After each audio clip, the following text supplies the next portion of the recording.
வணக்கம். என் பேர் ஆர்த்தி, என் பொண்ணு நிகித்ரா. இன்றைக்கி நாங்கள் 2 பேரும் சேர்ந்து அவல் போஹா பண்ண போகிறோம். இதுக்கு தேவையான பொருட்கள் பட்டாணி, காலிஃப்ளவர், பச்சை மிளகாய், ஜீரகம், எண்ணெய், கரம் மசாலா, கொத்தமல்லி, மஞ்சத்தூள், தக்காளி, தேங்காய்த்தூள், சில்லி பவுடர், உப்பு, அவல், ஊற வச்ச அவல். இதை இப்போ நம்ம எப்படி செய்ய போகிறோம்னு பார்க்க போகிறோம். ஃபஸ்ட்டு வந்து அடுப்பில் கடாயோ இல்லை பேனோ வச்சுட்டு அதில் எண்ணெய் ஊற்றிட்டு எண்ணெய் நல்லா காஞ்ச உடனே இதில் ஜீரகம் தாளிக்கணும்.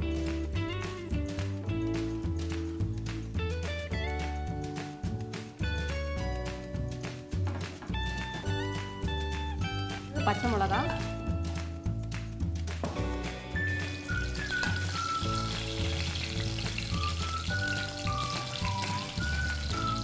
அப்புறம் தக்காளி போட்டுட்டு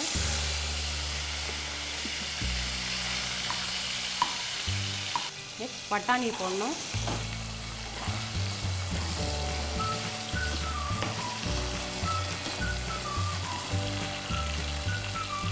அப்புறம் காலிஃப்ளவர்,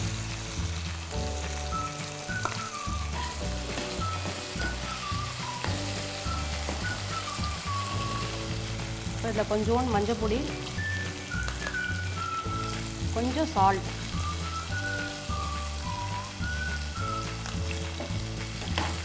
போட்டுட்டு இதை நல்லா வதக்கிட்டு ஒரு 2 நிமிஷம் மூடி வச்சுக்கணும்.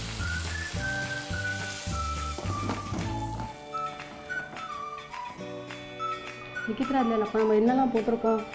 எண்ணெய், ஜீரகம், பட்டாணி, காலிஃப்ளவர், தக்காளி,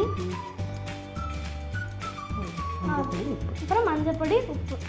இப்போ இதை நம்ம ஓப்பன் பண்ணிவிட்டு காயெல்லாம் வெந்திருக்கும் நல்லா. இப்போ நம்ம ஊற வச்ச அவலில் மஞ்சள் பொடி, நெக்ஸ்ட் சில்லி பவுடர், ஏற்கனவே பச்சை மிளகாய் போட்டிருக்கோம், அதனால் காரம் நம்மளுக்கு எவ்வளோ தேவையோ அதை பார்த்து போட்டுங்க. நெக்ஸ்ட் கரம் மசாலா, சால்ட் இதில் கொஞ்சம் போட்டிருக்கோம் அதுக்காக. அப்புறம் இதில் அவலுக்கு தேவையான அளவு. இப்போ எல்லாத்தையும் இதில் போட்டாச்சு. நம்ம அதை நல்லா மிக்ஸ் பண்ணிக்கணும்.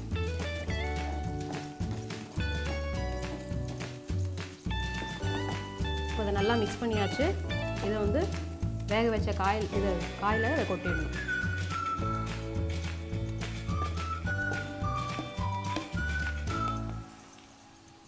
நல்லா கலரிட்டு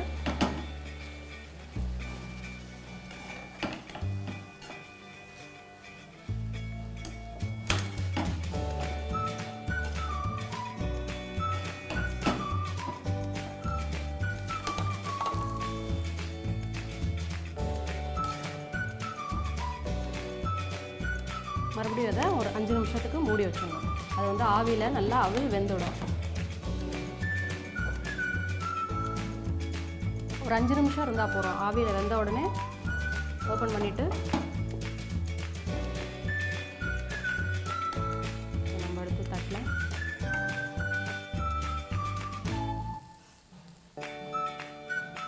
போட்டுட்டு இதில் துருவின தேங்காய் போட்டுட்டு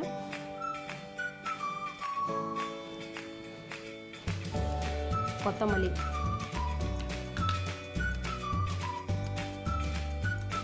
அவ்வளோதான், அவல் போஹா தயார். நிகித்ரா, போஹா ரெடி ஆகிடுது. டேஸ்ட் பண்ணி பாரு எப்படி இருக்குன்னு.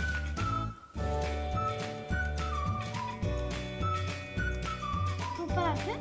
கண்டிப்பாக அவங்க எல்லாருக்கும் இது ரொம்ப ஈஸியானது. இது ஒரு 10-15 நிமிஷத்தில் முடிஞ்சிடும். பசங்களுக்கு நீங்கள் காலையில் பிரேக்ஃபாஸ்ட் கூட பண்ணி கொடுக்கலாம், இல்லை ஈவினிங் ஸ்கூல்லேருந்து வந்ததும் செஞ்சு கொடுக்கலாம்.